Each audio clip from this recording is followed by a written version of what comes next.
সামনে লোকসভা ভোট, অন্যদিকে মুখ্যমন্ত্রীর জেলা সফর, সব মিলিয়ে যুদ্ধকালীন তৎপরতাই হচ্ছে রাস্তা তৈরির কাজ। শান্তিপুর পুরসভার 1 নম্বর ওয়ার্ডে তৈরি হচ্ছে রাস্তা।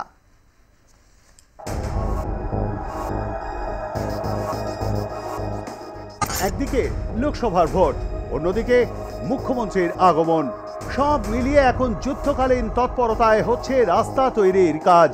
দীর্ঘদিন ধরে বেহাল হয়ে পড়ে রয়েছে নদিয়ার শান্তিপুরের স্টেডিয়াম সংলগ্ন এলাকার এই রাস্তা।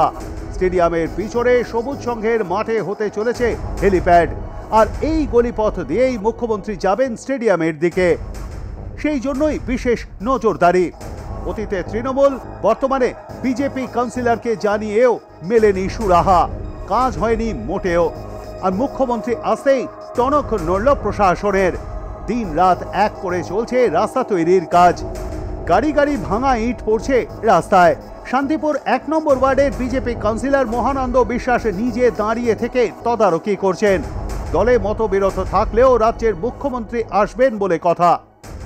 সুব্রত ঘোষ উনি চেয়ারম্যান হওয়ার পর থেকে এই রাস্তাটা উদ্যোগ নিয়েছে এবং আমাকে উনি পার্সোনালিভাবেই ফোন করে বলেছিলেন যে রাস্তাটা হবে, আপনি এই রাস্তাটা মেপে দেন। যার জন্যে এই রাস্তাটা ওনার উদ্যোগেই হচ্ছে এবং উনি এইটা আমাকে পার্সোনালিভাবে বলেছিলেন, যার জন্যে এই রাস্তাটা এখন শুরু হয়ে গেল। হঠাৎ করে কেন হচ্ছে সেটা তো জানি না, হয়তো মমতা আসবে দেখে সেই জন্য হয়তো তাড়াতাড়ি হচ্ছে।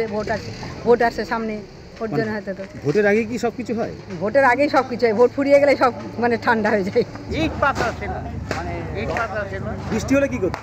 এইসব জায়গায় হাঁটু এর মনে হচ্ছে কি জানো খোকা, মনে হচ্ছে বাড়ির উপর দিয়ে হাঁটু। রামকৃষ্ণ কলোনির 2 নম্বর রেলগেট এলাকায় প্রায় 50টি পরিবারের বসবাস। রাস্তা হওয়ায় খুশি স্থানীয় বাসিন্দারা।